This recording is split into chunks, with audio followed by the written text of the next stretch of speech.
I'm David Thomas of the Open Ballots Party. Why can't we talk about the fact that both of these parties are terrible? It is obvious to most people after a couple months of this that neither of these candidates is fit to be president. And it's obvious to anyone who's been paying attention that neither of these parties is fit to lead the country, and neither have been for a long time. At least it's obvious to half the country that the Democrats aren't fit to lead, and it's obvious to the other half of the country that the Republicans aren't fit to lead. And the simple fact is that both halves are correct. Among other things, both of these parties, both of them, are dangerously authoritarian. Neither has any genuine commitment to freedom or any interest in protecting the parts of the Constitution that aren't currently convenient to them. I want to talk about this, but I am told, as many of you have been told, that it's an election year.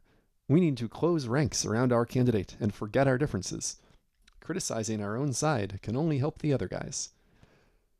Well, if people only said that in October of an election year, I would be sympathetic, but people say that every time you criticize their party.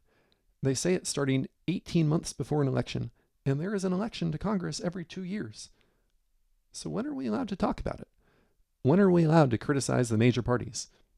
In the 10 weeks between the election and Inauguration Day? A few slivers of criticism before we have to get in line again?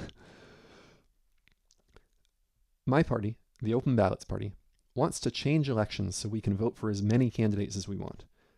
That is designed to let third parties actually win elections, but it goes beyond that because it changes what we can talk about. Right now we have zero-sum voting. If you vote for one candidate, you can't vote for another. That means any praise of alternatives means hurting the home team. It shuts down conversation. Anything you say for the Democrats is against the Republicans.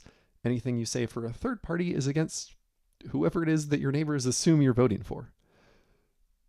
But when we are allowed to vote for multiple parties, we don't have to attack alternative worldviews anymore. We can joyfully embrace whatever candidate we're truly excited about, whether that be the Libertarians or Cornel West or Bernie Sanders, without having to feel like we're handing the election to whichever candidate is currently conceived to be Hitler. When there are only two viable parties, it's easy to get sucked into the illusion that one party represents evil and the other good. But how many people are actually aligned with every policy of their major party? In reality, it's always a massive compromise. Both parties are constantly doing things that we all hate, and we're forced to pick between them. And for our own sanity, we rationalize those decisions afterwards.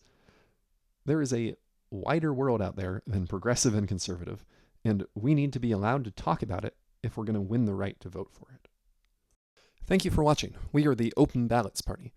If you don't want to vote for either of these candidates, you don't have to throw your vote away. Vote with us instead to pressure the major parties to open their ballots to real third-party challengers. You can sign up by filling out our Google form, which is in the comments below, or at joinopenballots.com, and we'll announce our endorsement the day before the election.